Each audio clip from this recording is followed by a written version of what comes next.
The coffee shop glowed against the December night frost, creeping patterns across the windows. Victoria Brennan sat across from a man her mother had arranged for her to meet 3 weeks earlier at a charity gala.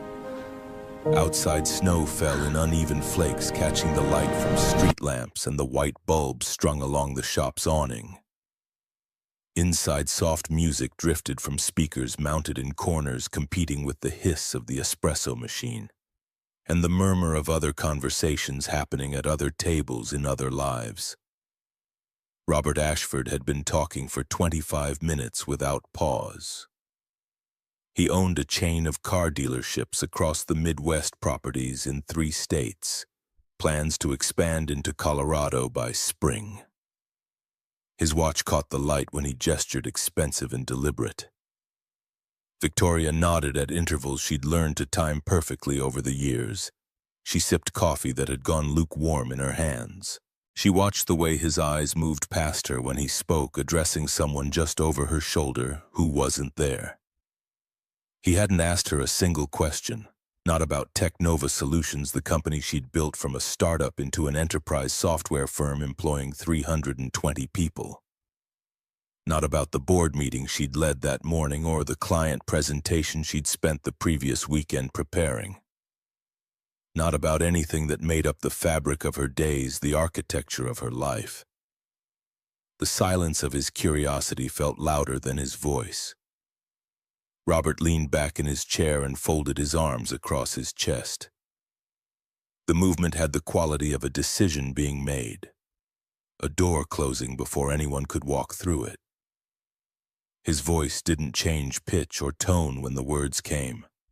"You're too old for every man, Victoria." The ceramic cup felt solid under Victoria's palms, an anchor in a moment that wanted to tilt sideways. She didn't move, didn't blink, just held the cup and stared at the grain of the table between them, the small scratch near the edge that someone else had made on some other night. Robert kept talking. His tone stayed flat, conversational, like he was commenting on the weather or the traffic on Lakeshore Drive. "Most men wanted someone younger," he said. "Someone who could give them a family. Someone with less baggage, fewer complications, more time left on the biological clock that everyone seemed to track with the precision of accountants." He'd been honest with her mother about his concerns, he said, but Margaret had insisted they meet anyway. He didn't see the point in wasting time when the math didn't add up, when the fundamentals weren't there.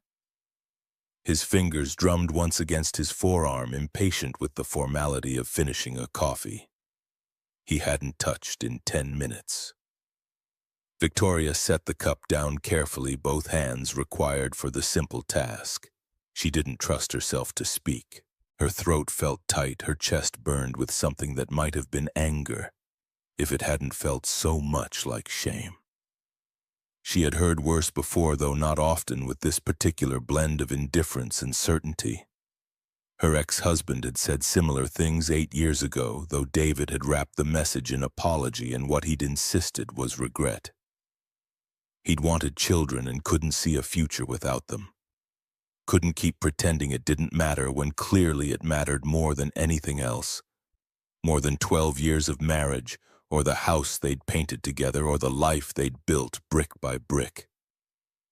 Victoria had signed the divorce papers in the kitchen of that house on a Tuesday afternoon in March, her suitcase from the Boston conference still unpacked in the bedroom upstairs. She'd waited until she was alone in her car, parked in the garage they'd always meant to organize, before she let herself cry. Since then, she'd stopped dating, stopped trying, stopped believing that trying would lead anywhere except back to this same conversation with different men in different coffee shops. Her mother kept calling, kept setting up introductions, kept reminding her that time was a luxury women didn't have. That compromise was necessary, that being alone was a choice. Victoria was making out of stubbornness rather than circumstance. Victoria had learned to endure it, to sit through dinners and coffee meetings with men who looked at her like a problem to solve or a box that wouldn't check. She'd learned to smile politely and leave without making a scene, to get in her car and drive home and pour herself wine she wouldn't finish while the silence of her apartment settled around her like a familiar coat. But tonight something cracked. She looked up at Robert. He was scrolling through his phone now, his attention already elsewhere, the conversation over in his mind, even if his body hadn't left the table yet.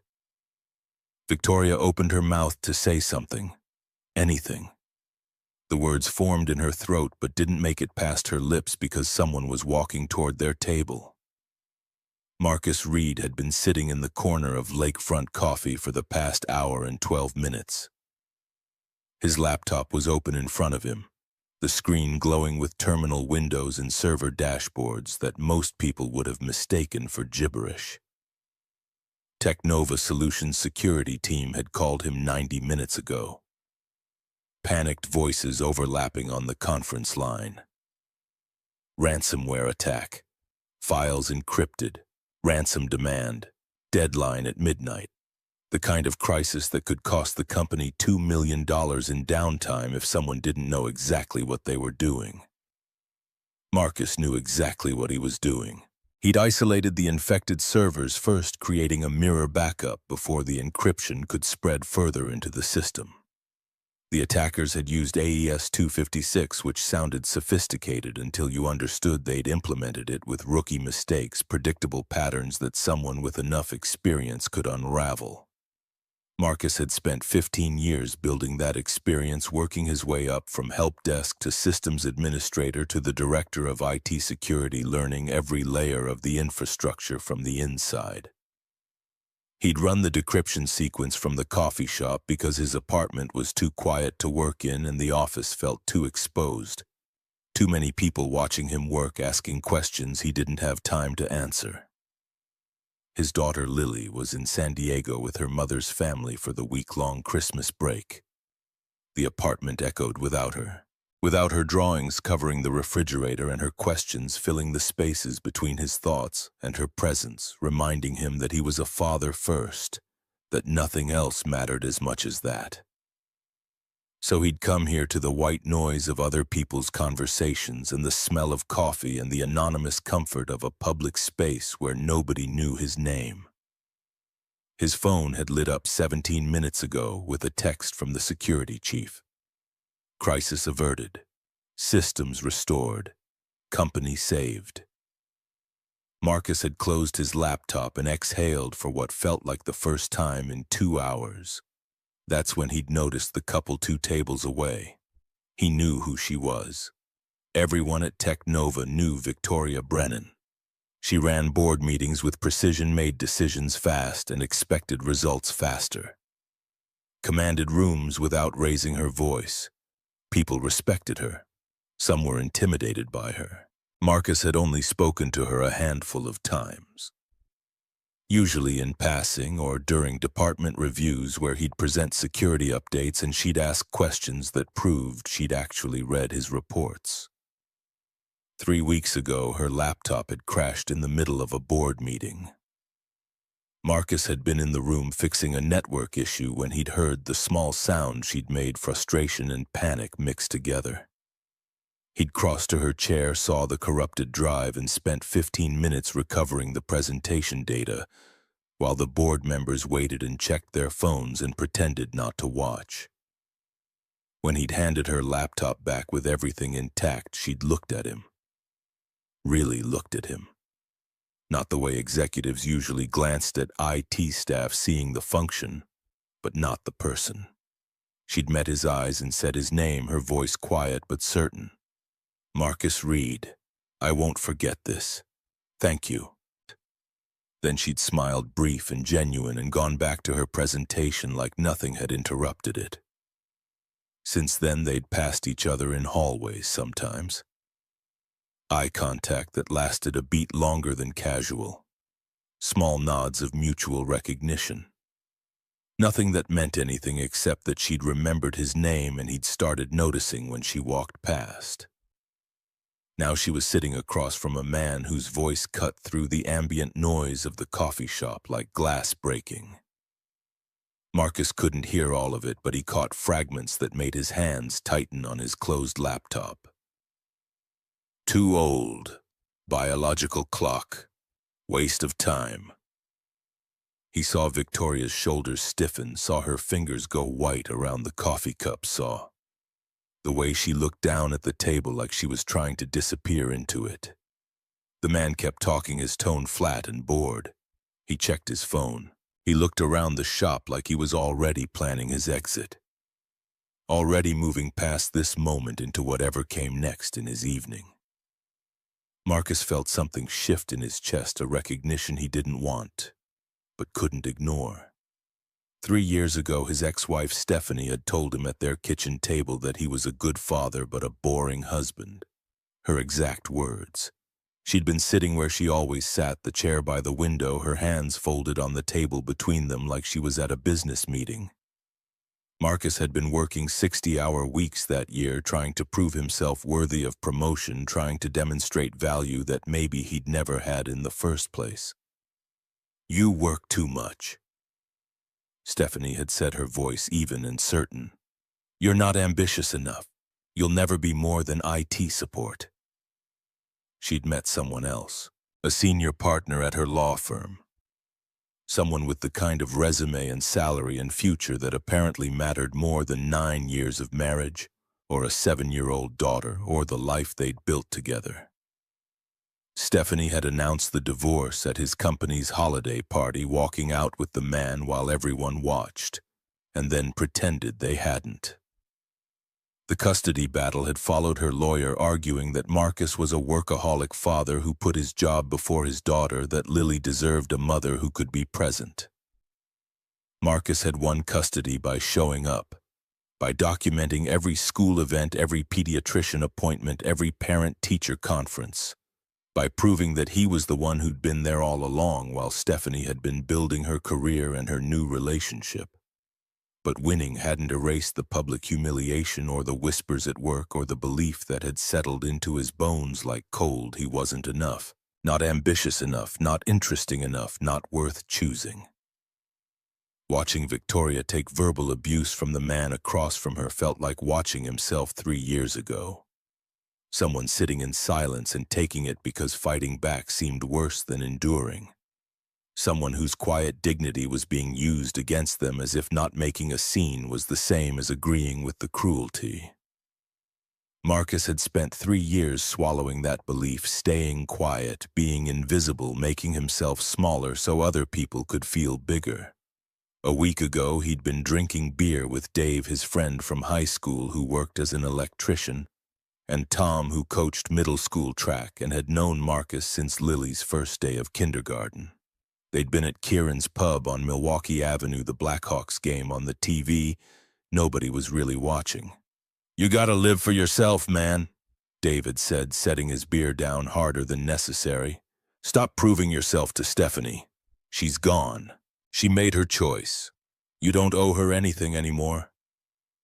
Tom had nodded, his eyes serious behind glasses that were always slightly crooked. "You're the best father I know, Marcus. Don't let anyone tell you different." Marcus had nodded and agreed and felt the words bounce off the belief that sat deeper than reason.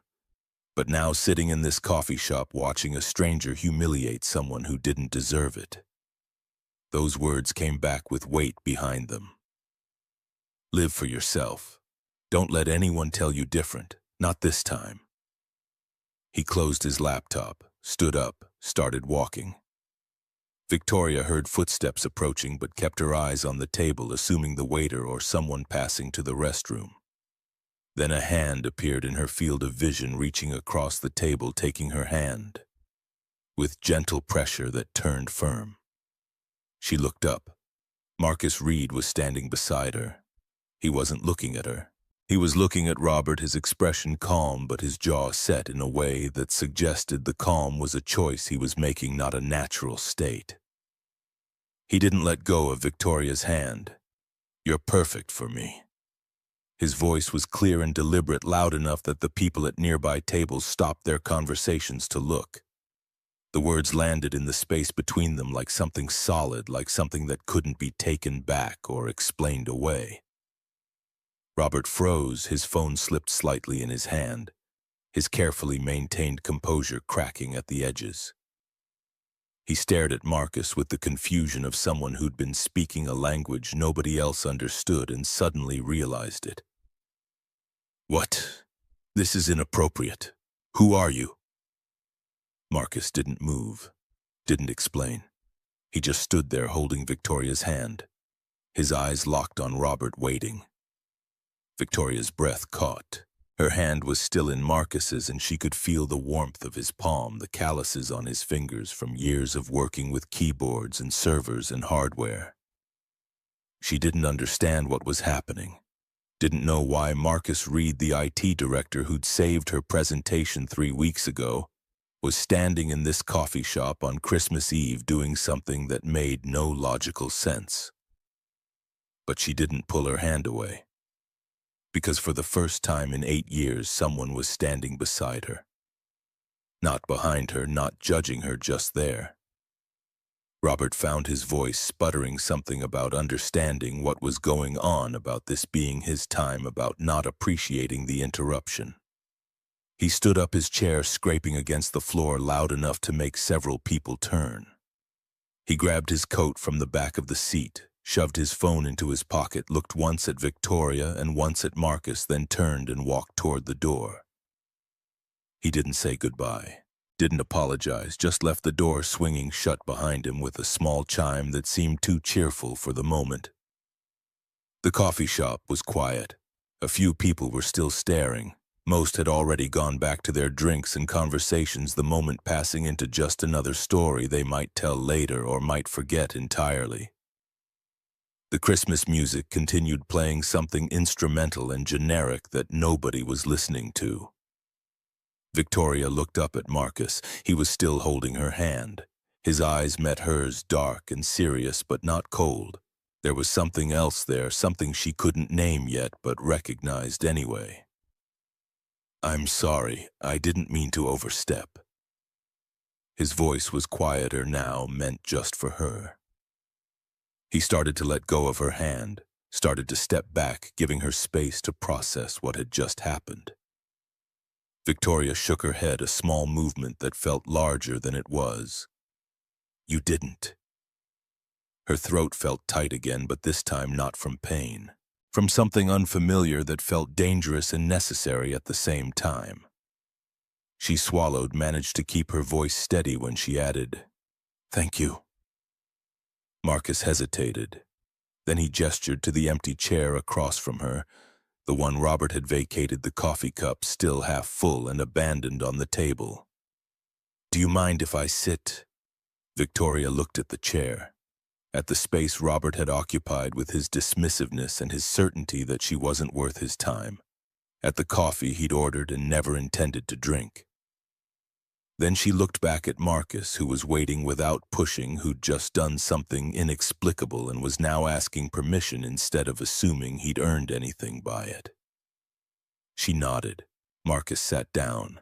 He folded his hands on the table, didn't fill the silence with explanations or apologies or the kind of nervous talking that people did when they weren't sure what came next. He just sat there, present and patient. Victoria picked up her coffee cup and took a sip. It was cold now, bitter and unpleasant. She set it back down and realized she didn't know how to start this conversation. Didn't know what to say to someone who'd just interrupted a humiliation she'd been prepared to endure alone. "That was my mother's idea, the meeting, not mine." Her voice came out steadier than she felt, controlled in the way she'd learned to control everything. Marcus nodded. He didn't ask why she'd agreed to it, didn't offer advice or judgment, just listened. "She's been setting these up for a while now. She thinks I need someone, that I'm running out of time."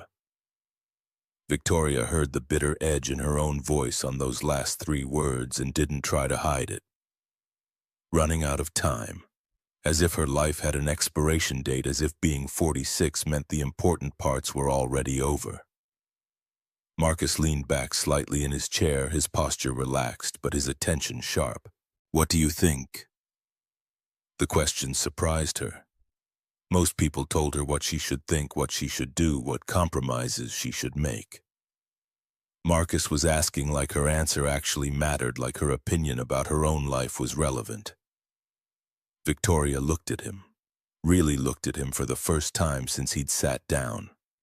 She'd seen him around the office, knew he ran IT security, knew he was good at his job in the quiet way that people were good at things that kept systems running without anyone noticing.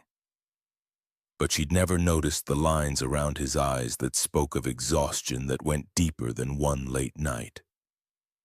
She'd never seen the way his shoulders carried tension even when he tried to relax. She'd never observed the faint tan line on his left ring finger where a wedding band used to be. "I think I stopped believing I had a choice a long time ago." The words came out heavier than she'd intended, weighted with 8 years of resignation and the accumulated exhaustion of trying to want things she couldn't have. Marcus was quiet for a moment, his expression thoughtful. "That's not true." Victoria almost laughed. The sound didn't quite make it out, caught somewhere between her chest and her throat. She shook her head. "You don't know me." "No," Marcus agreed, his voice even. "But I know what it feels like to be not enough, like you've lost before you even started." Victoria's eyes narrowed slightly. She studied him, seeing him differently now, seeing the man behind the professional competence and the quiet efficiency, seeing someone who'd been where she was, who understood the specific gravity of being told you weren't worth choosing. "You're divorced." It wasn't a question. She could see the evidence in the missing ring and the practiced way he spoke about inadequacy and the recognition that had made him cross a coffee shop to defend a stranger. Marcus nodded. 3 years now. Do you regret it? He thought about that. Really thought about it, his eyes going somewhere else for a moment before coming back to her face. "No, it was the right thing for both of us. But that doesn't mean it didn't hurt." Victoria understood that better than she wanted to. She understood the difference between necessary and painless, between right and easy. She looked down at her hands, at the empty space where her own ring used to be. She'd sold it a year after the divorce, used the money to donate to a women's shelter. It had felt like the right kind of closure, like shutting a door that needed to stay shut. "Why did you do that? Why did you come over here?" Marcus met her eyes. He didn't look away, didn't deflect, didn't offer a comfortable lie that would smooth over the strangeness of what had just happened. Because no one should have to sit through that alone. The simplicity of it hit Victoria harder than elaborate explanations would have. No grand gesture, no hero complex, just basic decency offered without expectation of anything in return. She felt something shift in her chest, something small and fragile but undeniably real. She didn't know what to say, didn't know how to respond to kindness that wasn't asking for anything back. So she just nodded, and for the first time that night she didn't feel alone. The silence between them wasn't heavy. It just was present and patient, the space holding room for both of them. Victoria's hand was still on the table where Marcus had held it. She could feel the ghost of his touch, the warmth that had lingered for a moment before he'd let go. She wanted to pull her hand back, tuck it into her lap, hide the vulnerability that felt too exposed. But she left it there, resting on the table between them, and tried to steady her breathing.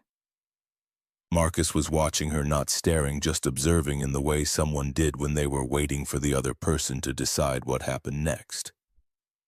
Victoria wasn't used to that. People usually decided for her, told her what she should do, what she should want, what she should accept. But Marcus just sat there, his hands folded, his expression patient, giving her space to just be. It made her uncomfortable, not in a bad way, but in a way that made her realize how long it had been since someone had given her room to exist without expectation or agenda. "I should go." Her voice came out quieter than she'd intended. She started to stand, reaching for her coat draped over the back of her chair. Marcus didn't move. He just looked at her with those steady eyes and said 3 words that stopped her halfway out of her seat. "You don't have to." Victoria stopped. Her fingers gripped the fabric of her coat. She stood there, caught between leaving and staying, between the safety of solitude and the risk of connection. She looked at Marcus, really looked at him, and saw the lines around his mouth that spoke of smiling even when things were hard. The fatigue in his eyes that matched her own. The way he held himself like someone who'd learned not to expect much but still showed up anyway. She sat back down. The coffee shop had emptied out some. Only a few tables were still occupied. A young couple stood near the window, their heads bent close together, whispering. An older man read a newspaper in the corner, turning pages with careful deliberation. The barista wiped down the counter, moving slowly like he was in no hurry to close up. Outside, the snow was falling heavier now, coating the sidewalks and parked cars in a thin white layer that softened the harsh edges of the city. Victoria folded her hands in her lap. She didn't look at Marcus when she spoke, keeping her eyes on the table, on the ring of moisture left by her coffee cup, on the small scratch in the wood near the edge. "My mother means well. She always has. But she doesn't understand that some things can't be fixed by trying harder." Marcus didn't respond right away. He let the words settle between them, gave them space to exist without rushing to fill the silence with platitudes or advice. "What does she think needs fixing?" Victoria almost smiled. Almost, but the expression didn't quite make it to her face. "Me." The word came out flat, factual, like she was reciting something she'd memorized long ago and had stopped questioning.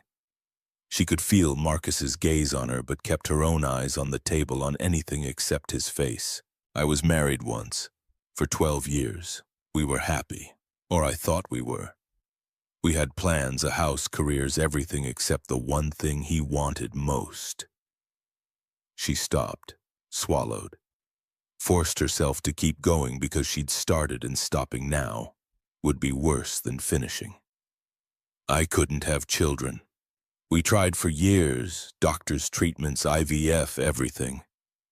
Nothing worked. And eventually he stopped looking at me the same way. Stopped talking about the future, stopped pretending it didn't matter." The memory came back sharper than she expected. She could see the bedroom, the blue walls they'd painted together one summer, the suitcase open on the bed from her Boston trip. David's face, apologetic but resolute. She'd been holding a folded blouse when he'd said it, when he'd told her he'd met someone younger. Someone who could give him what she couldn't. She'd stood there with that blouse in her hands and felt the floor drop out from under her. He asked for the divorce on a Tuesday. I remember because I'd just gotten back from a conference in Boston. I was unpacking my suitcase when he came into the bedroom and told me he'd met someone younger, someone who could give him a family. Victoria finally looked up at Marcus. His expression hadn't changed. No pity, no judgment, just attention that felt like a gift she hadn't known she needed. "I didn't fight it. I signed the papers, sold the house, started over. And I told myself I was fine, that I didn't need anyone, that I was better off alone." She paused, her throat tight with words that had been building for 8 years. "But my mother doesn't see it that way. She sees a daughter who's running out of time, who's choosing work over family, who's going to end up alone because she's too stubborn to compromise." Marcus leaned forward slightly, his forearms resting on the table, closing some of the distance between them without crowding her space. "Is that what you think? That you're too stubborn?" Victoria considered the question, turned it over in her mind. Tested it against the belief she'd been carrying like a stone in her pocket. "No. I think I'm too tired. Too tired to pretend I'm something I'm not. Too tired to sit through dinners with men who look at me like I'm damaged goods. Too tired to keep hoping that maybe this time will be different." The words came out heavier than she'd intended, landing in her chest where they settled with the weight of truth finally spoken out loud. She looked away, suddenly embarrassed that she'd said so much that she'd opened up to someone she barely knew in a coffee shop on Christmas Eve. But Marcus didn't look uncomfortable, didn't pull back or change the subject. He just nodded slowly like he understood exactly what she meant. "I get that." Victoria glanced at him, waiting. Marcus looked down at his hands, at the place where his wedding ring used to be. The skin there was still slightly lighter than the rest, a pale band that hadn't fully faded even after 3 years. "My ex-wife left 3 years ago. We'd been married for 9 years. We had a daughter. Everything seemed fine. Or maybe I just wasn't paying attention to the things that weren't." He spoke carefully, choosing each word with precision, like he was navigating terrain he'd crossed before but still found difficult. "She wanted more than I could give. More time, more attention, more of me. But I was working 60-hour weeks, trying to keep up with promotions and projects, trying to prove I was worth something. And I missed what was right in front of me." Victoria watched him, saw the way his jaw tightened slightly, the way he kept his voice level even though the words clearly cost him something. "One day she told me she was done, that she'd met someone else, someone who made her feel seen. She left a month later, moved to California, left our daughter with me." He said the last part without bitterness, just fact. But Victoria heard the weight behind it, the responsibility and the loneliness and the fear of failing at the one thing that mattered most. "How old is your daughter?" 7. Her name's Lily. She's smart, funny, asks a million questions." A small smile touched Marcus's face, brief but genuine, transforming his features for a moment before fading back into the more neutral expression he usually wore. "She's with her mother this Christmas. First time in 6 months that Stephanie's had her for more than a weekend." Victoria heard what he didn't say, that he missed her, that the apartment was too quiet without her, that being a single parent meant navigating a constant tension between doing what was best for his daughter and figuring out what was left for himself. "That must be hard." Marcus nodded. "It is. But she's the best thing I've ever done. The only thing I know I got right." The honesty in his voice was almost painful, raw and undefended in a way that made Victoria feel like she was seeing something private, something he didn't show most people. She felt something crack open inside her, some small, protected place she'd kept locked for years. She looked at Marcus and saw someone who'd also been broken, who'd also been left behind, who'd also had to rebuild from nothing. "Why did you come over to my table tonight?" She asked it again, but this time the question felt different, less defensive, more curious. Marcus met her eyes. He didn't look away. "Because I know what it feels like to be told you're not enough, and I couldn't watch someone do that to you without saying something." Victoria's throat tightened. She wanted to say thank you, wanted to tell him it mattered, but the words wouldn't come, so she just nodded and Marcus seemed to understand. They sat in silence for a while. The coffee shop grew quieter as more people left, as the barista started stacking chairs on tables near the back, as the Christmas music switched to something slower and more melancholy. Outside, the snow kept falling, making the world look gentler than it was. Victoria's phone buzzed in her purse. She ignored it. It buzzed again and again. Finally, she pulled it out. Saw 3 text messages from her mother lighting up the screen. "How did it go? Call me when you get home. Victoria, don't be picky. You're not getting any younger." Victoria stared at the words, feeling them settle over her like a familiar weight. The voice in her head that had been repeating the same message for years joined in. Too old, too broken, too late. She set the phone face down on the table and looked at Marcus. "My mother, checking in." Marcus didn't ask what the messages said. He could probably guess. The barista approached their table looking apologetic in the way service workers did when they had to deliver bad news. "Sorry, folks. We're closing in 10 minutes. Marcus nodded. He reached for his laptop bag, started gathering his things. Victoria did the same, slipping her phone into her purse, putting on her coat, buttoning it slowly. The moment was ending. Reality was pushing back in. She didn't know how to stop it. They walked to the door together. Marcus held it open for her. The cold air hit her face sharp and immediate, the snow still falling heavier now. Victoria stepped outside Marcus, following the door closing behind them with a soft click. They stood on the sidewalk, the Christmas lights from shop windows casting colored shadows on the snow. Victoria looked at Marcus. He looked back. Neither of them moved. Neither of them spoke. The silence stretched between them, filled with all the things they hadn't said, all the things they didn't know how to say. Victoria felt the distance growing, felt herself pulling back into the safety of isolation. It was easier that way, safer, less complicated. She started to turn away, started to say goodnight, but before she could, Marcus spoke. "Wait here." Before Victoria could ask why, he jogged across the street to a 24-hour CVS pharmacy, its bright lights harsh against the soft darkness of the snow-covered street. She watched him through the window as he disappeared into an aisle. A minute later, he emerged holding something small, paid at the counter, and crossed back to where she stood. He held out a single white rose. Not a bouquet, not some grand arrangement. Just one stem, simple and elegant, the petals perfect and unblemished against the night. Victoria took it carefully, her fingers brushing against his. The rose was cool to the touch, the petals soft and real in her hands.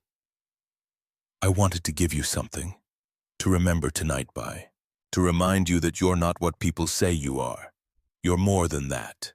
You always have been." Victoria stared at the flower, at the delicate petals, at the way it caught the light from the street lamp above them. She felt tears threatening again, pushed them back. Looked up at Marcus standing in the snow with his hands in his pockets and his eyes steady and sincere and deep. "I don't know what to say." "You don't have to say anything. Just take it. And maybe when you look at it, remember that someone sees you, really sees you, and thinks you're exactly who you're supposed to be." Victoria's throat tightened. She held the rose closer to her chest, protecting it from the falling snow. She looked at Marcus and saw something she hadn't seen in anyone's eyes in years. Acceptance. Not tolerance, not pity, just genuine, honest acceptance of who she was, flaws and all. "I barely know you." Marcus nodded. "That's true. But I'd like to, if you'll let me." Victoria felt the walls she'd built around herself starting to crack, not breaking, not yet, but shifting, making room for possibility. She looked at the rose in her hands, at Marcus standing in the snow, at the quiet street around them, and she made a choice. Not a big one, not a dramatic declaration, just a small step forward. "I'd like that too." Marcus's smile widened just slightly. He stepped back, giving her room to walk to her car. Victoria opened the door but didn't get in right away. She looked at him one more time. "Will I see you Monday at work?" Marcus nodded. "I'll be there." "Good." She meant it. She slid into the driver's seat, set the rose carefully on the passenger seat, started the engine. The heater kicked on, blowing cold air that would warm eventually. Marcus stepped back onto the sidewalk, lifted one hand in a small wave. Victoria waved back, then pulled away from the curb and drove slowly down the snow-covered street. In her rearview mirror, she could see Marcus standing there watching her go. Not walking away yet, just standing in the snow under the Christmas lights. She turned the corner and he disappeared from view, but the image stayed with her, burned into her memory. A single moment of kindness on a night when she'd expected nothing but pain. Victoria drove through the quiet streets of Chicago. the city looking different somehow, softer. The snow had covered the rough edges, made everything look clean and new. She glanced at the rose on the passenger seat, at its perfect white petals, at the way it seemed to glow in the dim light from the dashboard. For the first time in 8 years, Victoria didn't feel hollow. She felt something else, something fragile and tentative but undeniably real. She felt hope. Not the desperate, grasping kind that left her disappointed, but a quiet, steady hope that whispered maybe. Maybe she wasn't too old. Maybe she wasn't too broken. Maybe she was exactly who she needed to be. And maybe, just maybe, the right person would see that. Victoria pulled into her apartment building's parking garage, turned off the engine, and sat in the silence. The rose rested on the seat beside her. She picked it up, held it gently, brought it to her face, and breathed in its faint, sweet scent. Then she got out of the car and walked to the elevator. Rode it up to her floor, unlocked her apartment door, and stepped inside. The apartment was dark and quiet, but it didn't feel as empty as it usually did. Victoria turned on a light, found a small vase in the kitchen cabinet, filled it with water, placed the rose inside, and set it on the counter where she would see it every morning. She stood back and looked at it, at the way it stood tall and beautiful in the simple glass vase, at the way it transformed the space around it just by being there. Victoria pulled out her phone, looked at the messages from her mother still waiting unread. She could respond, could explain, could defend herself, but she didn't. Instead, she opened a new message, typed quickly before she could second-guess herself. "Thank you for tonight, for the flower, for seeing me. I'm glad you were there." She sent it to Marcus, watched the message deliver, set her phone down on the counter. She didn't know if he would respond right away, didn't know what would happen next. But for the first time in a long time, she wasn't afraid of the uncertainty. She was just present in this moment with this flower, with this small, fragile hope growing in her chest. Marcus stood in his own apartment across town, Lily's drawings covering the refrigerator door, like always, her artwork the only color in the space. His phone buzzed. He pulled it out, saw Victoria's name on the screen, read the message twice. He typed back carefully, choosing words that felt right. "You don't have to thank me, but I'm glad I was there too. Sleep well, Victoria." He sent it, set the phone down, and smiled for the first time in months. A real smile, one that reached his eyes and made his face feel warm. He looked around the apartment at the space that felt less empty somehow, and thought about Monday morning, about seeing Victoria at work, about what came next. The snow continued falling over Chicago, blanketing the city in white, softening the edges of buildings and cars and streets. In separate apartments across town, two people lay in their beds thinking the same thought. What happens when we see each other at work? Victoria wondered if she'd just made everything complicated. Marcus wondered if he'd just risked his career. But underneath the worry was something else, something neither of them had felt in years. The possibility that maybe this time would be different, that maybe taking a risk was worth it, that maybe they deserved more than settling for less than they wanted. The city slept around them, the Christmas lights still blinking in windows, the snow still falling, and somewhere between the silence of Victoria's apartment and the quiet of Marcus's, a connection had formed. Fragile and new and uncertain, but real. And that was enough for now.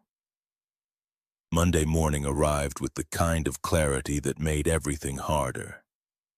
Victoria sat at her desk by 7:30, the white rose in its small vase positioned where she could see it without having to turn her head. She'd moved it from the kitchen counter to her office first thing, a decision she was already questioning. The flower felt like evidence of something, though she wasn't sure what crime had been committed or who would care enough to investigate. Email notifications stacked up in the corner of her screen. Board meeting at 10, quarterly review. Gerald Thornton would be there, and Gerald Thornton never missed an opportunity to question her judgment. She sipped coffee that tasted more bitter than usual. and tried to focus on the revenue numbers that should have felt like victory. 18% growth in Q4, 3 major client wins, market share expanding in a contracting economy. None of it felt as solid as it should have. Her phone sat face down on the desk, Margaret's unanswered messages from Saturday night still waiting for acknowledgement. Victoria had learned that ignoring her mother was like ignoring weather. It didn't stop the storm from coming, just delayed when it hit. Marcus arrived at his office in the IT security wing at 8:15. His team congratulated him again on the Christmas Eve ransomware fix, 6 different people stopping by to mention the $2 million in downtime he'd prevented. He nodded and thanked them and felt like a fraud, his mind replaying the moment in the coffee shop over and over, analyzing it from angles that made less sense the more he thought about them. He'd held Victoria Brennan's hand in public. He'd made a declaration that could be interpreted a dozen different ways, none of them professional. He'd walked across a coffee shop and inserted himself into her life without invitation or planning.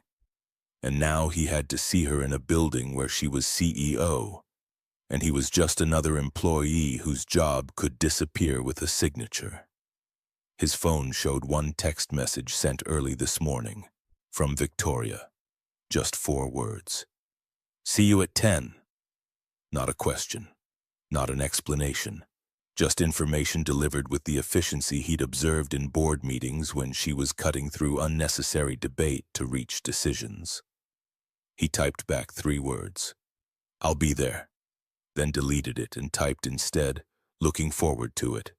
Then deleted that too and settled on, "Yes." He hit send before he could overthink it further.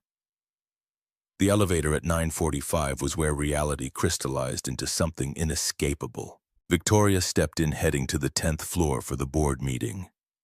2 other people were already inside, someone from marketing and someone from HR. The doors started to close. Then a hand caught them and Marcus stepped in. Their eyes met for exactly 2 seconds.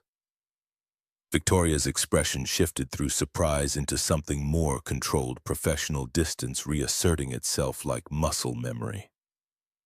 "Good morning, Marcus." Her voice carried the tone she used in department reviews, polite and impersonal, the weekend erased from her inflection. "Good morning, Ms. Brennan." He matched her formality instinctively, the Mr. Reed and Ms. Brennan barrier snapping back into place with the ease of habit. But those 2 seconds of eye contact said everything the words didn't. The elevator dinged. Victoria exited on 10. Marcus stayed inside, heading to 12, where the server room lived. The marketing employee was staring at her phone. The HR person was reading something on a tablet. Neither had noticed anything because there was nothing to notice except 2 co-workers being excessively polite on a Monday morning. Marcus's chest felt tight until the elevator doors closed again. The conference room on 10 smelled like the expensive coffee someone always ordered for board meetings, dark roast from a local place that charged twice what it was worth. Victoria took her seat at the head of the table, presentation materials. Arranged in front of her, the quarterly numbers ready to speak for themselves. Gerald Thornton sat 3 chairs down, 62 years old and built from old money and older resentments. He'd voted against her CEO appointment 4 years ago and made sure everyone knew it regularly. The meeting started on schedule. Victoria presented Q4 results with the kind of precision that usually shut down questions before they formed.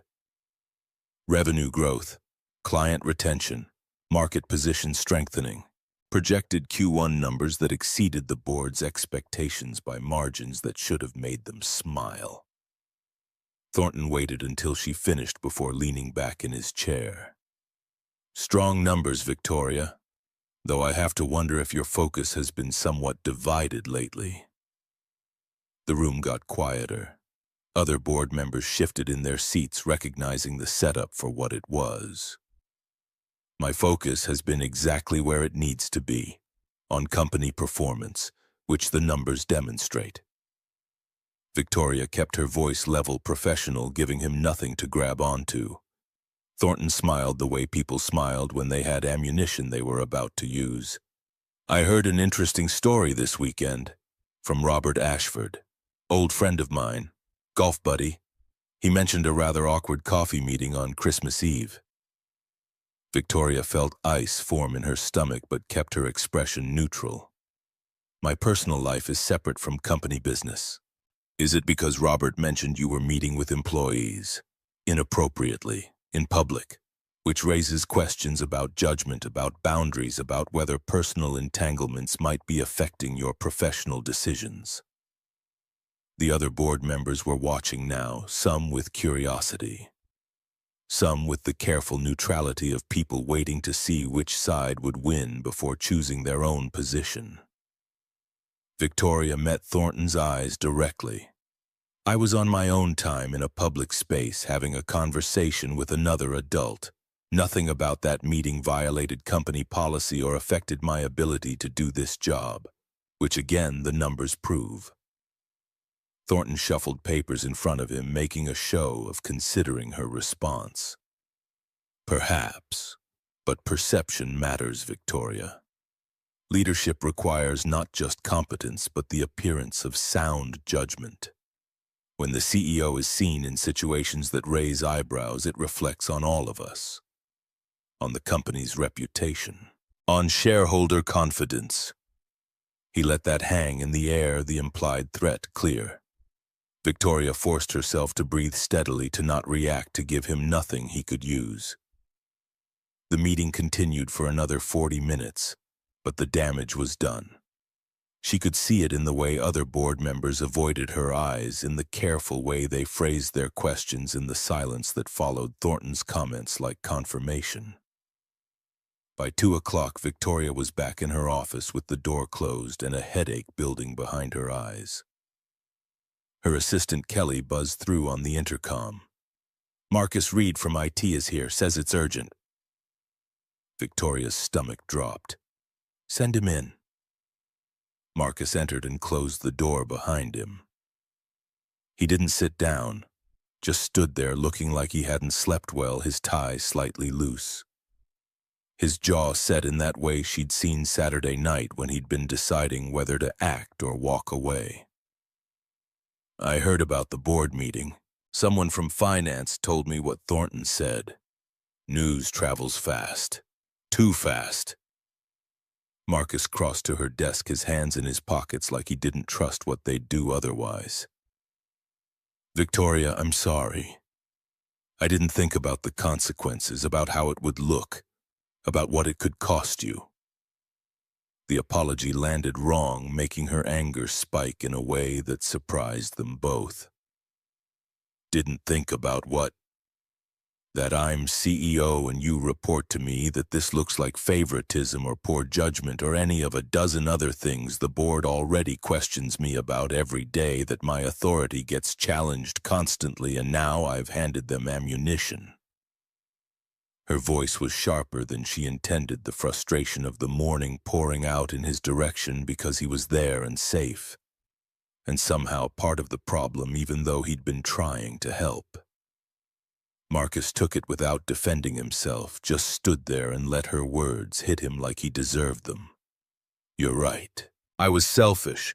I saw you hurting and I acted without thinking about what it would mean for you. If you want me to transfer departments or resign, I understand." That stopped her. Victoria looked at him, really looked at him, and saw someone willing to sacrifice his career because he'd made a mistake, trying to do something decent. The anger drained out of her as fast as it had risen, leaving exhaustion in its place. "No, that's not what I want. I'm not angry at you, Marcus. I'm angry at the situation, at the fact that I spent 20 years building credibility and one moment gets it questioned." She sat down suddenly, exhausted, and gestured to the chair across from her. Marcus sat his posture careful, like he was trying to take up less space. "What do you want to do?" The question was simple and devastating. Victoria looked at the rose on her desk, at the reminder of Saturday night, at the possibility it represented. I don't know. What I want and what I should do feel very different right now. What do you want? She met his eyes, saw genuine concern there, genuine question, no agenda behind it. I want to not feel like I have to choose between being happy and being respected. Marcus leaned forward slightly. Then we make this work, properly. We document everything. Keep the relationship separate from work. No favoritism. I decline any opportunities that come from knowing you, but we don't hide. We don't sneak. We're honest. If people have problems, we face them, together. Victoria was surprised by his clarity, by the plan he'd clearly been thinking through while she'd been spiraling. You've thought about this all weekend. I knew this was coming. And you still want to try? Yes, do you? Victoria looked at him, at this IT director who'd saved her from humiliation and was now willing to navigate corporate bureaucracy to make something work that had no guarantee of working. She did the math, calculated risk versus reward. Professional cost versus personal possibility. Yes, but we do this right. HR meeting, disclosure, no secrets. Marcus nodded immediately. Agreed. Wednesday afternoon at 3 o'clock, they sat in Patricia Donovan's office on the 8th floor. Pat was 45, sharp-eyed, with red hair going gray at the temples and an Irish accent that only appeared when she was tired or angry. Right now she looked alert and professional, a yellow legal pad in front of her covered with notes in neat handwriting. Let me make sure I understand. You're disclosing a personal relationship that began outside of work, and you want to ensure company policy is followed to avoid any conflicts of interest. Victoria nodded. Exactly. We want to be transparent and do this properly. Pat looked at Marcus. Mr. Reed, do you feel pressured in any way, any concern that refusing this relationship could affect your employment? No. If anything, I initiated the interaction that started this. Pat made notes, her pen moving quickly across the page. Company policy allows relationships between employees provided they're disclosed and don't create direct reporting conflicts. Since you currently fall under Ms. Brennan's organizational structure, we'll need to adjust that. You'll report directly to the CTO, Warren Mitchell, removing any chain of command issues. She looked up at both of them. I need to be clear about what you're signing up for. Victoria, as CEO, you'll face more scrutiny. Every decision involving IT will be examined for favoritism, even if there isn't any. Marcus, people will assume you're getting special treatment regardless of your actual performance. You'll both need thick skin. They nodded. Pat pushed papers across her desk. Sign these. Acknowledge you've read the policy, understand the implications. Agree to annual ethics training and immediate disclosure of any concerns or complaints. They signed. Pat collected the papers, filed them precisely, then looked at them with something that might have been sympathy. Off the record, this is going to be harder than you think. Not because of the relationship itself, but because of what people will project onto it. Be prepared. They left her office together, walking to the parking garage in silence that felt heavier than it should have. In the concrete dimness between levels, Marcus stopped. Friday night, my place or yours? Victoria felt the weight of the day pressing down the board meeting and Thornton's implications and Pat's warning all combining into something that felt suddenly very real and very complicated. Yours. I'd like to meet Lily, if you're ready for that. Marcus's expression shifted, surprise and something like fear crossing his face before settling into determination. She gets back Thursday, Friday works.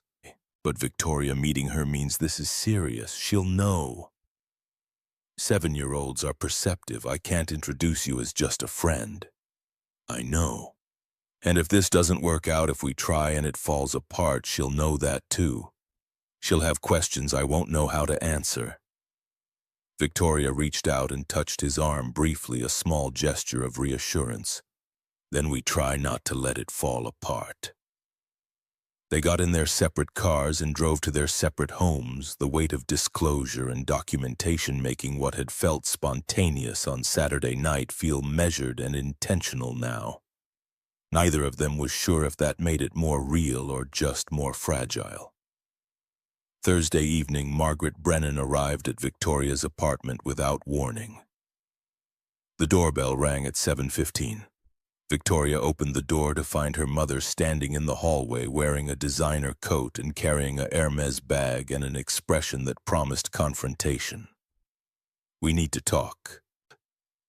Margaret walked in without waiting for invitation, setting her bag on the entryway table with the kind of precision that suggested she'd be staying until she got what she came for.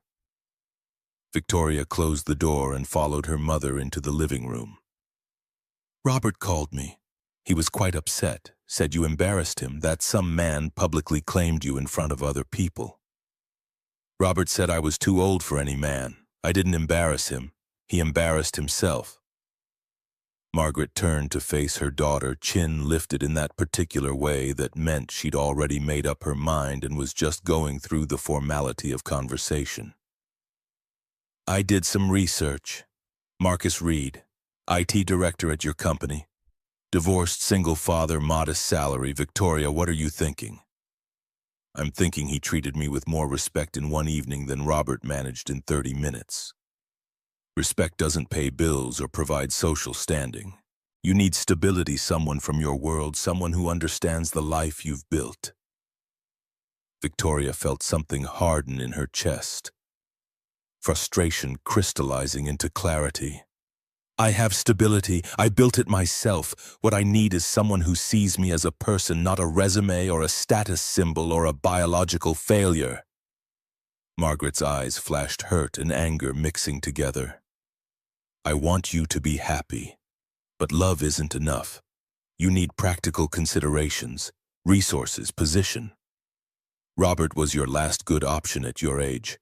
After 46, Victoria men want younger women. That's reality. Then maybe I'm done with reality and ready to try something that actually feels real."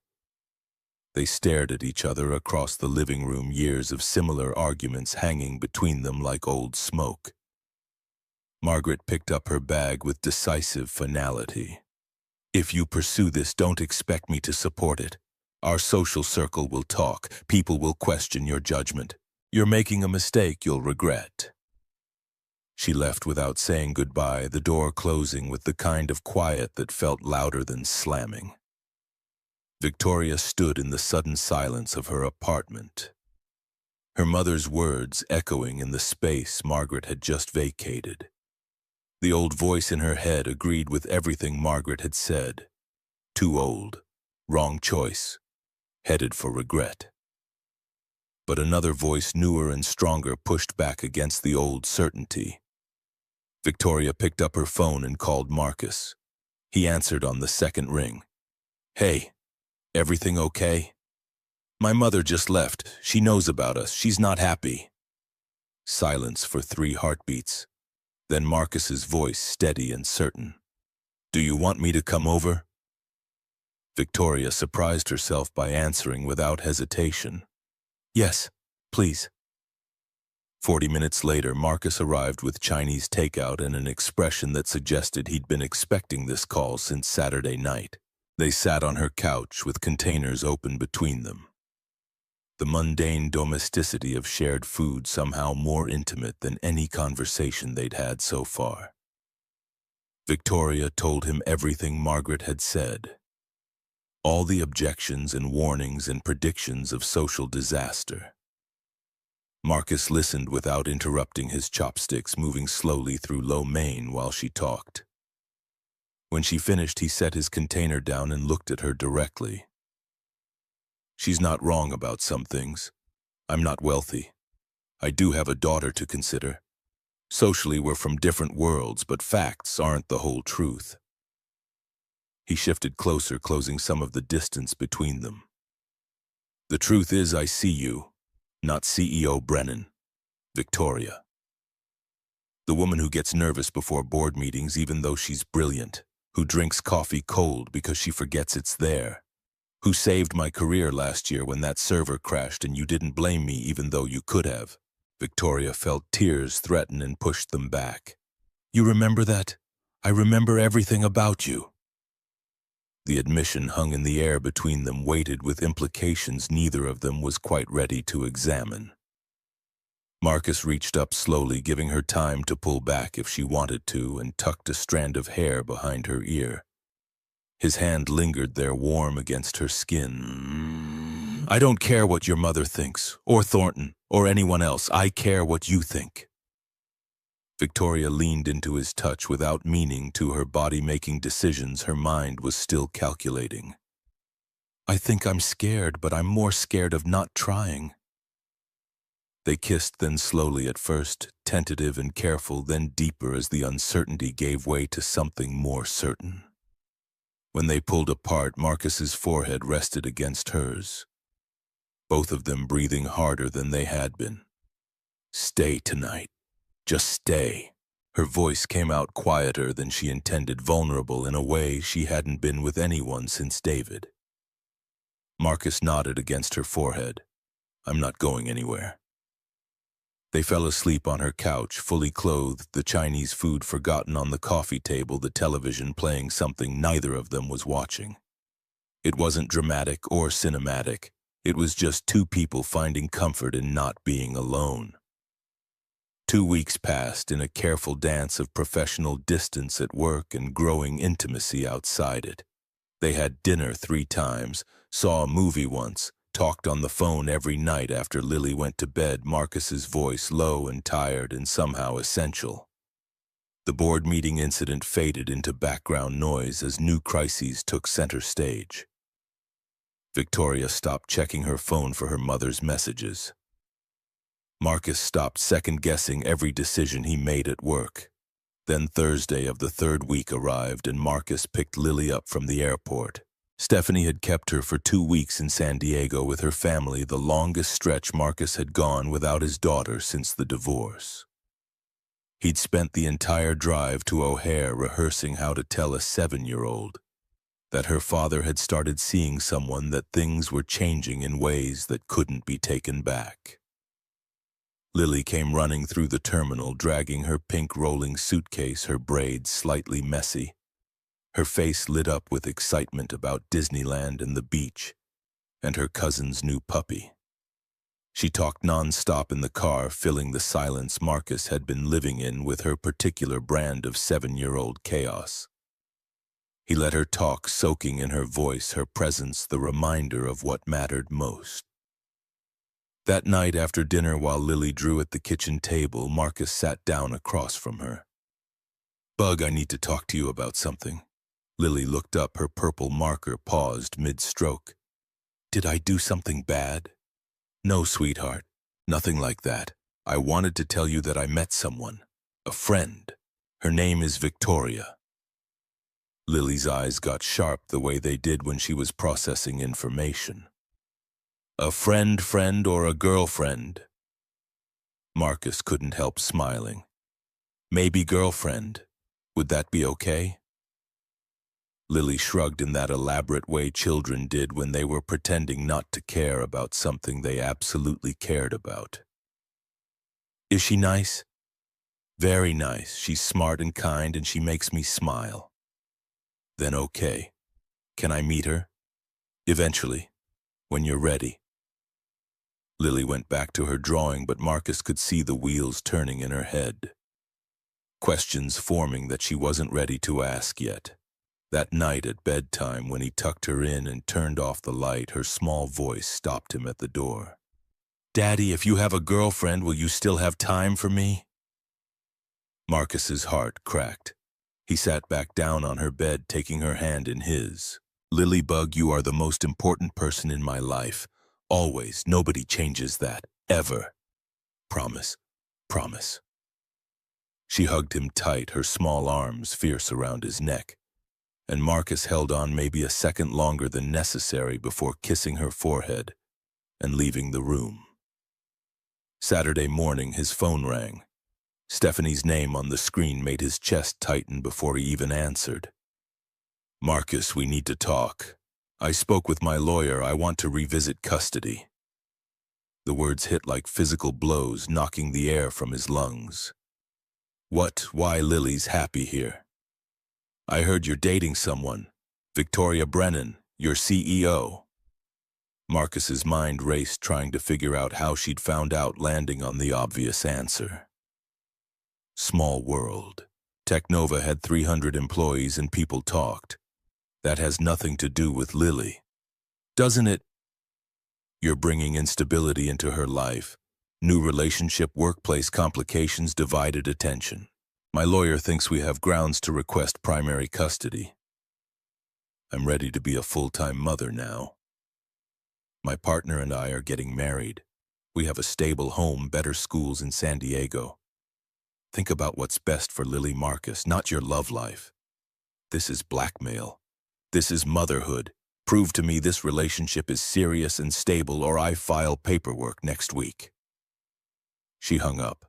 Marcus stood in his kitchen, phone still pressed to his ear, listening to dead air and feeling his world crack apart. Everything he'd feared about letting someone in had just come true. The relationship he'd started endangering the one thing that mattered most. Lily was his entire life, his reason for getting up every morning, his proof that he'd done something right. He couldn't lose her. Wouldn't survive losing her. The choice wasn't really a choice at all. He called Victoria that evening, his voice flat and exhausted when she answered. Can I come over? We need to talk. Those 4 words carried weight they both recognized. Victoria said yes, immediately heard something in his tone that made her pulse quicken. When he arrived 20 minutes later, he looked wrecked, like he hadn't slept in days, even though it had only been hours since Stephanie's call. What happened? Marcus told her everything. The call, the threat, the ultimatum. Victoria's initial anger gave way to understanding as she watched him struggle through the explanation. She can't do this. We've done everything right. HR, disclosure boundaries, everything by the book. Doesn't matter. She'll argue workplace stress, relationship instability, her better resources. And maybe she's right. Maybe bringing you into Lily's life is selfish when everything's still so new and uncertain. Victoria saw where this was going, felt it approaching like weather you could smell on the wind before the storm arrived. Say it. Marcus's voice broke on the words. I can't lose Lily. She's my whole life. This thing between us, it's real. It's the realest thing I've felt in years, but I can't risk my daughter for it. Not yet. Not when it's this new and she can use it against me. I'm sorry, Victoria. I'm so sorry. Victoria felt her heart crack, but forced herself to nod, to understand and not make this harder than it already was. You're a good father. The best. Lily is lucky to have you. I don't want to lose you, but you will. For her. And that's exactly why this mattered. Marcus left 20 minutes later, both of them knowing it was over before it had really begun. Victoria closed the door and slid down it to the floor, finally letting the tears come. Across town, Marcus drove home and sat in his parked car outside his apartment building, his hands gripping the steering wheel like it was the only solid thing left, and tried to breathe through the weight of choosing between 2 impossible options. Monday morning, Victoria faced an emergency board meeting where Gerald Thornton called for a vote of no confidence. She defended herself with Q4 numbers and professionalism and the kind of steel control that had gotten her this far. The vote split 4-3 in her favor, barely, and Thornton's parting words echoed in the conference room long after the meeting ended. This isn't over. Victoria sat alone in her office afterward, victorious and hollow, staring at the white rose on her desk that had started to wilt. She'd won the battle and lost the war, kept her job, and given up the possibility of something that might have been worth more than any title. The rose was dead by Wednesday. She still couldn't throw it away. The days after Marcus walked away stretched into a week that felt like punishment for wanting something. Victoria buried herself in work, arriving before the sun and leaving after the cleaning crew started their rounds. Her apartment became a place to shower and change clothes, nothing more. The rose on her desk turned brown at the edges, petals curling inward like something dying slowly in public view.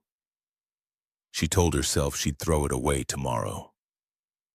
Tomorrow became a week. The week became a routine of avoidance. Kelly knocked on her office door Friday afternoon carrying coffee Victoria hadn't asked for but desperately needed.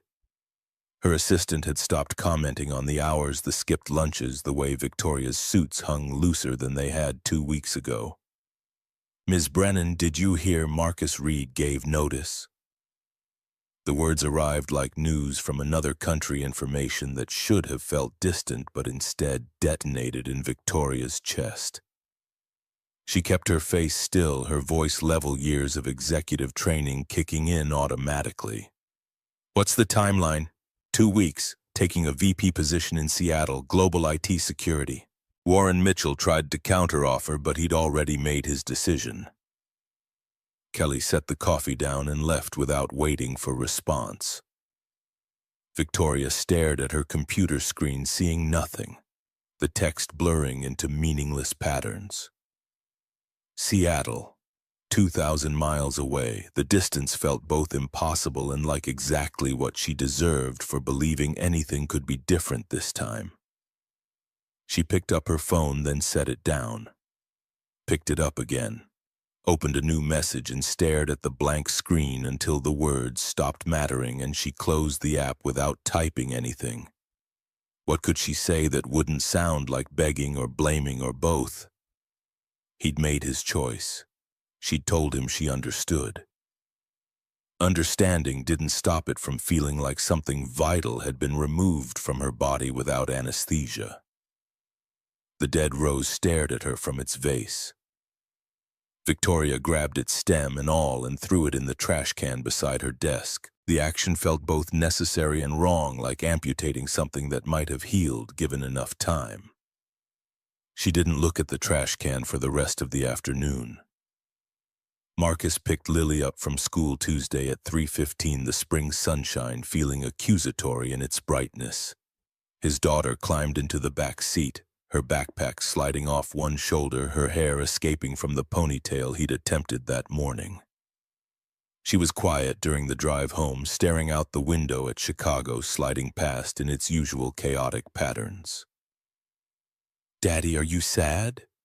The question came from the back seat, small and certain in the way 7-year-olds were certain when they'd already worked out the answer. Marcus glanced at her in the rearview mirror. "Just tired, bug. You've been tired since Christmas." The observation landed with more accuracy than Marcus wanted to acknowledge. He pulled up to a red light and turned to look at her properly. "Yeah, I have been. Is it because of the girlfriend, Victoria?" Hearing her name in his daughter's voice felt like touching a bruise he'd been trying to ignore. Marcus considered lying, decided Lily deserved better. "Sort of. Grown-up things got complicated. Because of Mommy." The light turned green.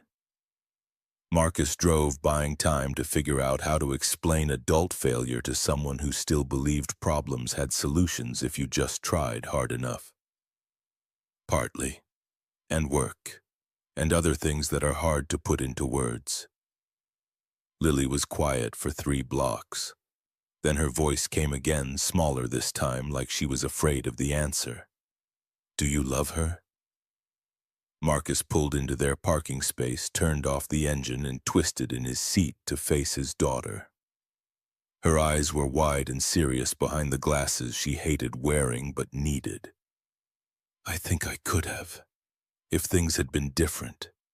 "Then why did you stop?" "Because I love you more. You're my priority. You're what matters most."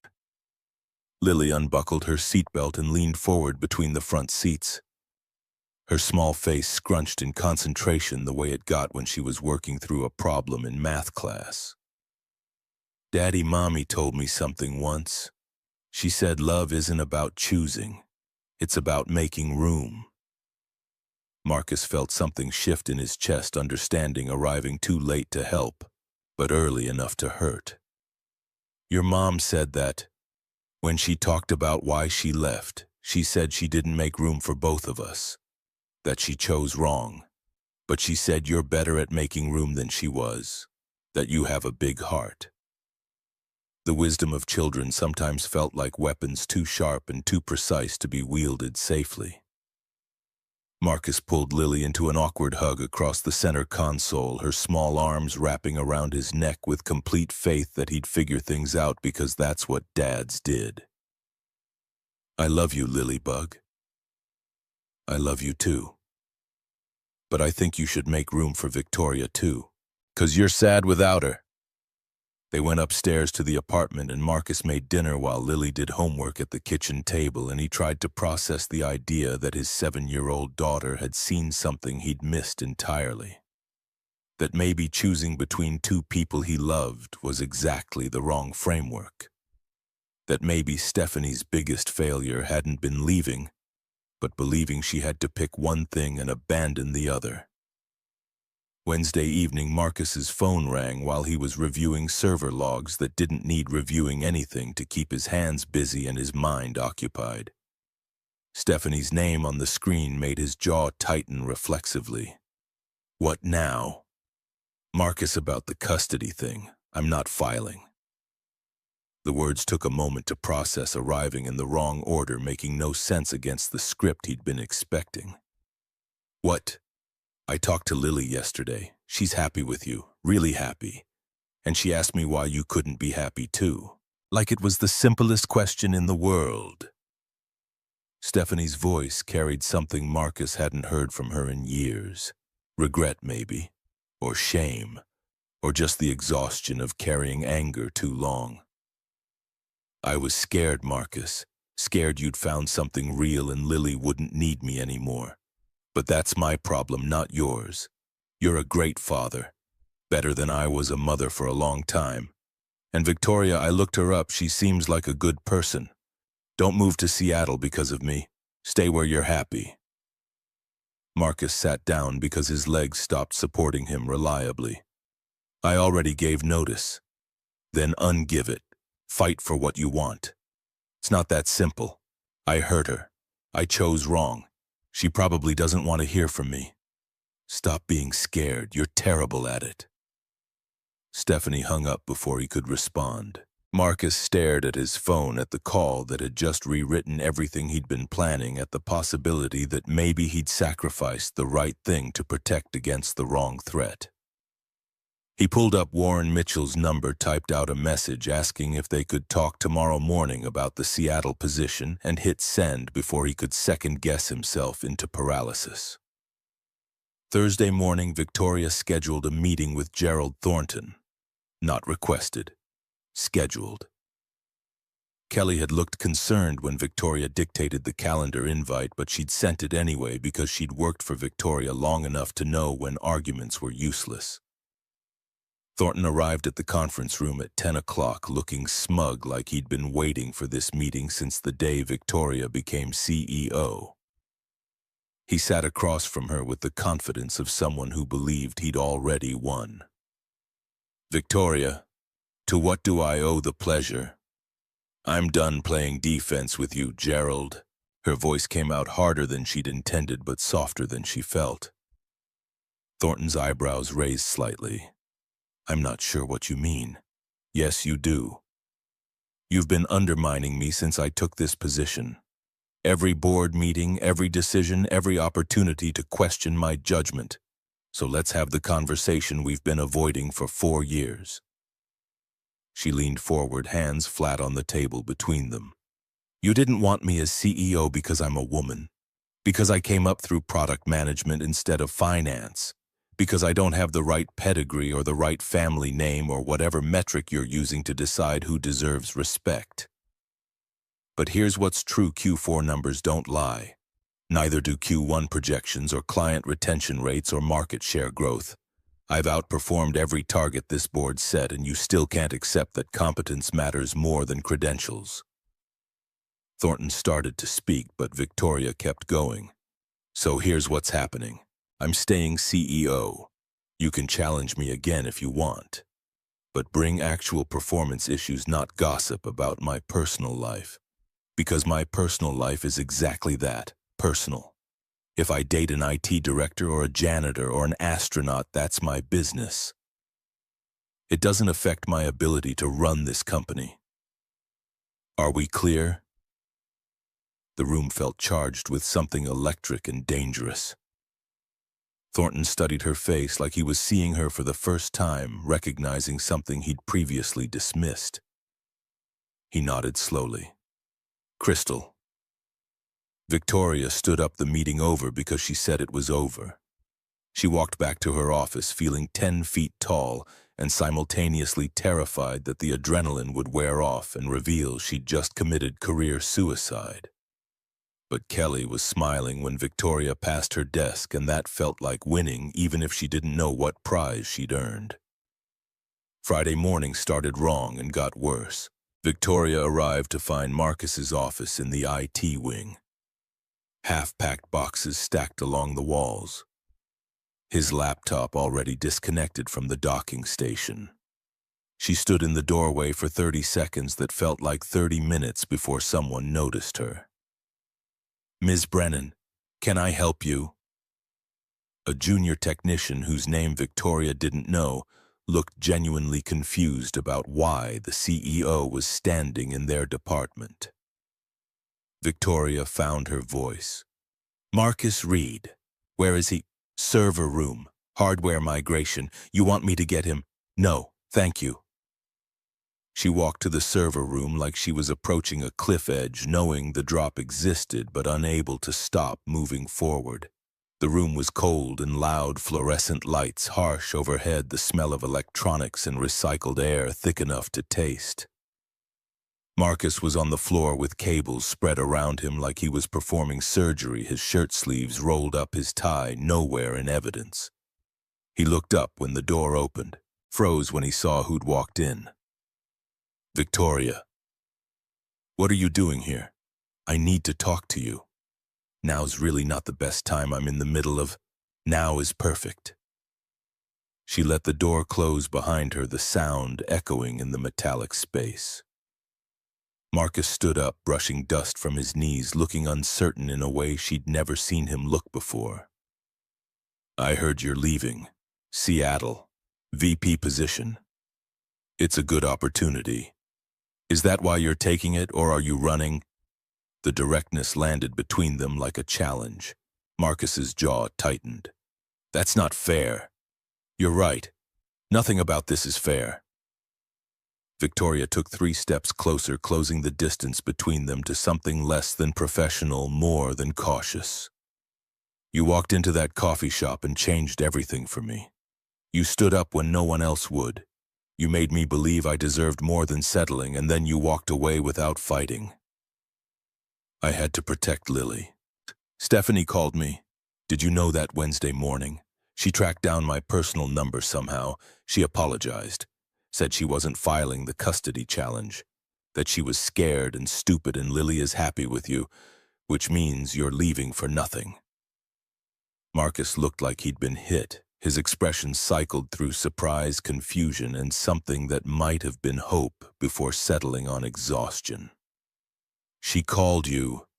She said Lily asked her why you couldn't be happy. Simple question. 7-year-old logic. Your daughter wants you to have room in your life for both of you. Your ex-wife apparently agrees. The only person stopping you is you. The machinery hummed around them, filling the silence while Marcus processed information that should have arrived days ago but hadn't. Victoria watched him struggle with it, saw the moment the walls he'd built started cracking. I'm scared. Scared of messing this up. Scared of letting Lily down. Scared that you'll realize I'm exactly what everyone said I am. Not enough. Victoria closed the remaining distance between them. I'm scared too. Scared of my mother's judgment and Thornton's interference and failing at another relationship. But I'm more scared of living my whole life safe and alone, wondering what would have happened if I'd been brave enough to try. What are you saying? Don't go to Seattle. Stay. Try. With me. For real. I'll make room in my life for both of you, work and Lily and us, but I need you to stay and fight for this. Marcus reached out slowly, his hand finding her face, thumb brushing her cheek like he was checking if she was real. I never accepted the Seattle position. I told Warren I needed time to think. Called him yesterday and withdrew my name. I was trying to figure out how to fix things when Stephanie called. Relief and frustration hit Victoria simultaneously. So we're both idiots. Apparently. They stood in the server room surrounded by machines that kept Technova running, and Marcus kissed her like he should have kissed her days ago, like he was done running from things that scared him. A junior technician walked in, saw them, and backed out immediately with a muttered apology. They broke apart laughing. Everyone's going to know now. Good. Let them. Saturday afternoon, Victoria met Marcus and Lily at the park 3 blocks from his apartment. The March sunshine felt premature, promising warmth it couldn't quite deliver, but Lily didn't seem to care as she ran ahead with her backpack full of art supplies. Victoria stood next to a bench, her hands in her coat pockets, her heart beating harder than any board meeting had ever made it beat. Lily approached with the careful assessment children gave to adults who might become important. She was smaller than Victoria had imagined from Marcus's descriptions, her dark hair in 2 braids, her glasses slightly crooked. You're Victoria. Not a question, an identification. Victoria smiled despite her nerves. I am. You must be Lily. Daddy says you're his girlfriend. Are you? I hope so. Is that okay with you? Lily tilted her head, considering this question with the seriousness it deserved. He's been sad without you. I don't like when he's sad. I don't like it either. Then I guess it's okay. Do you like drawing? They sat on the grass despite the chill, and Lily pulled out markers and paper, launching into an explanation of her latest art project, with the enthusiasm of someone who'd found a captive audience. Victoria listened and asked questions and tried not to overthink the fact that a 7-year-old was currently deciding whether she was acceptable. Marcus sat beside them, quiet, watching them interact with an expression Victoria couldn't quite read but felt like hope. Lily drew a picture: Marcus, Victoria, Lily, a house, a dog that didn't exist yet. Hearts floating around all of them like blessing or wish or both. She handed it to Victoria solemnly. For you, so you remember we're a family now. Victoria's throat tightened. She took the drawing carefully like it was something precious and breakable. Thank you. I'll keep it somewhere safe. In your office so you see it when you work. Exactly there. They stayed at the park for 2 hours until the sun started dropping and the temperature with it. Lily ran ahead to the car, giving Marcus and Victoria a moment alone on the path. Marcus reached for her hand, threading their fingers together. That went better than I expected. She's wonderful. She is. But Victoria, this is real now. You're meeting my daughter, being part of her life. If this falls apart later, she'll remember, she'll be hurt. I need to know you're in this. Victoria squeezed his hand. I'm in this, all the way. We'll figure out the complicated parts as we go. 2 weeks later, Victoria arranged brunch at an upscale place downtown Neutral Territory for what would either be reconciliation or warfare. She'd called Margaret on Tuesday, leaving a voicemail that was more summons than invitation. Her mother arrived exactly on time, which meant she'd been early and waited in her car to make her entrance precise. Marcus and Lily were already seated when Margaret walked in. Victoria stood to greet her mother, watching calculation happen behind Margaret's eyes as she assessed Marcus's suit. Lily's dress, the way they'd arranged themselves at the table like they belonged together. Mother, thank you for coming. Victoria. Margaret sat, accepted a menu she wouldn't read, and turned her attention to Lily with the kind of smile adults gave children they were trying to impress. You must be Lily. I'm Victoria's mother. Hi, are you a grandmother? You look like one. The bluntness of children's observations landed in the middle of the table like a grenade with the pin pulled. Marcus looked mortified. Victoria fought not to laugh. Margaret's expression shifted into something softer. I suppose I am old enough to be one, yes. Do you like grandkids? 'Cause I'm pretty good at being a kid. I imagine you are. The brunch proceeded with the careful choreography of people trying not to trigger explosions. Margaret asked Marcus about his background with the precision of a prosecutor establishing motive. He answered honestly, not hiding his self-taught career or his divorce or his modest origins. Margaret watched Lily with something that might have been curiosity or might have been judgment. When Lily excused herself to go to the bathroom and Marcus followed to help, Margaret turned to Victoria. He's not what I imagined. What did you imagine? Someone taking advantage, but I see how he looks at you, how she looks at both of you. This is serious. Victoria nodded, waiting for the other shoe to drop.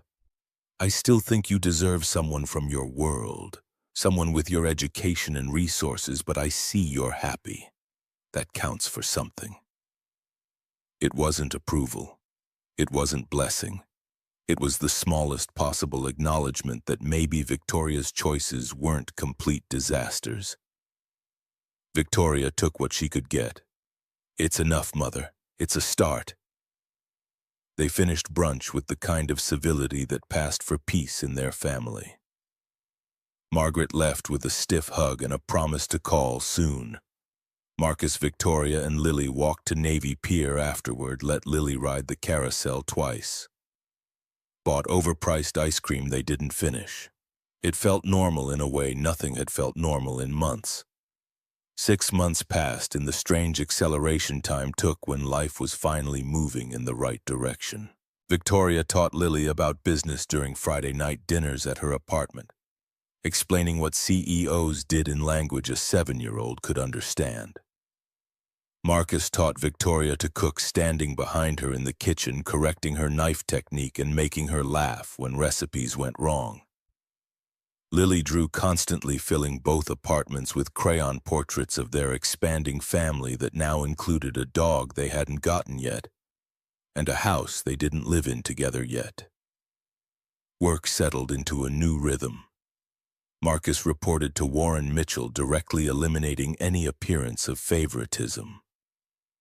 Victoria and Marcus had lunch together in Technova's cafeteria like any other couple, and people stopped gossiping after the first month because there was nothing scandalous to report.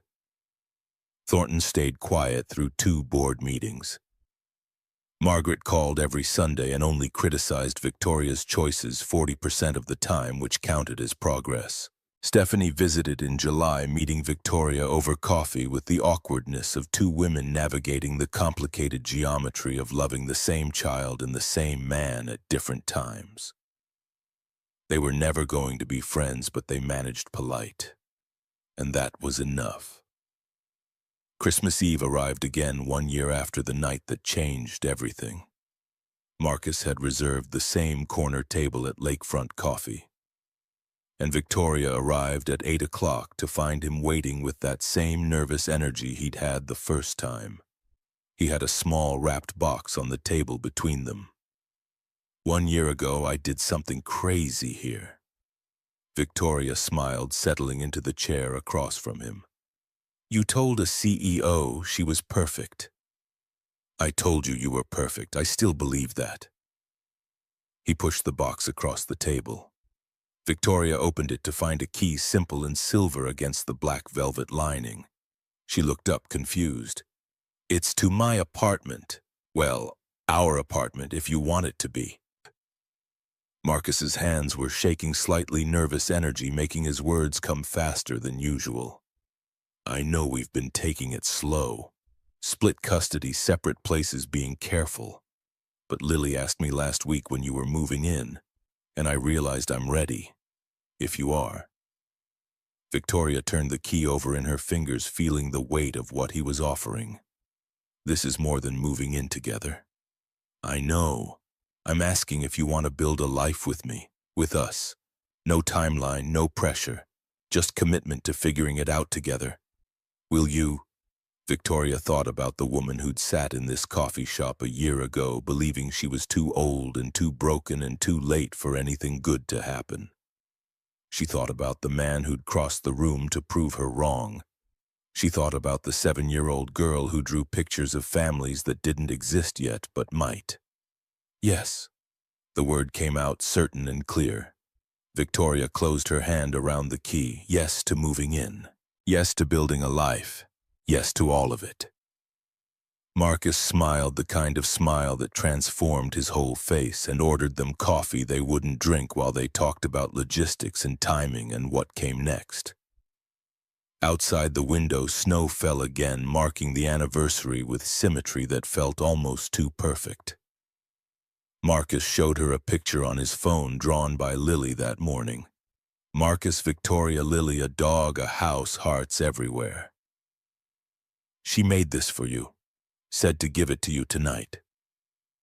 Victoria looked at the drawing at the family Lily had been sketching into existence for months. Tell her I love it.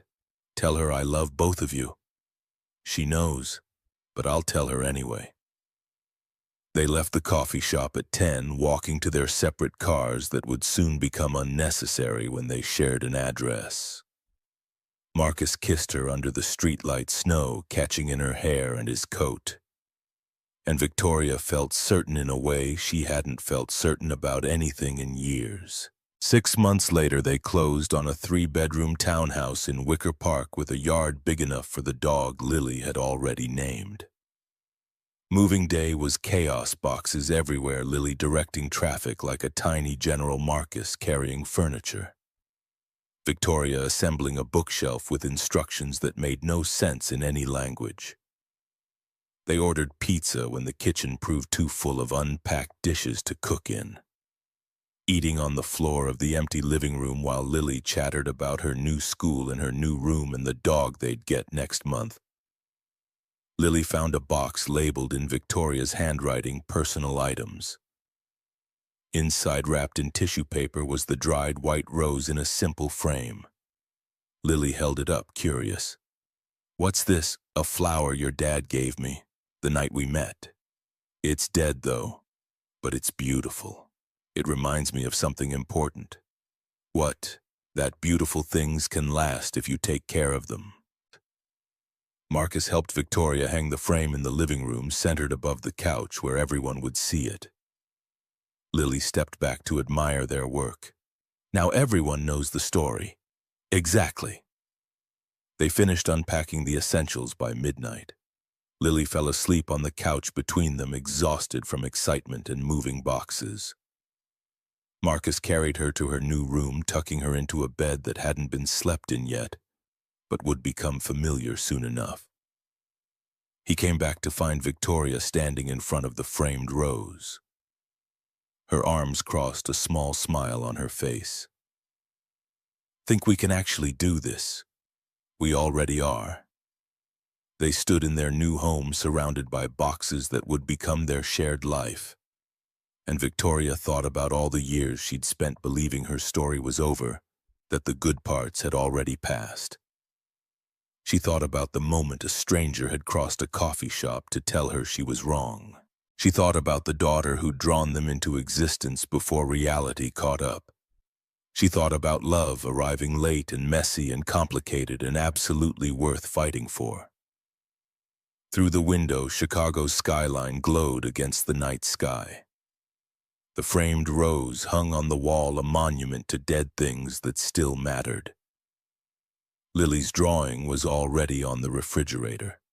Their lives were tangled together now in ways that couldn't be easily undone, and Victoria wouldn't have it any other way. She was 47 years old, CEO, stepmother, partner, human. Her mother still called with criticisms. The board still watched. Life was still complicated and sometimes hard. But she wasn't alone anymore, and that made everything else survivable. Marcus came up behind her, wrapping his arms around her waist, resting his chin on her shoulder. "What are you thinking about? That I was just waiting for someone brave enough to see me, and for me to be brave enough to see myself. And now I'm exactly where I'm supposed to be." Outside, the city moved through its endless rhythm. Inside their home, three people who'd found each other against improbable odds were building something that might last. Not perfect, but real. Not easy, but worth it. Victoria closed her eyes and leaned back into Marcus's warmth, and felt for the first time in more years than she could count completely certain that she'd made the right choice.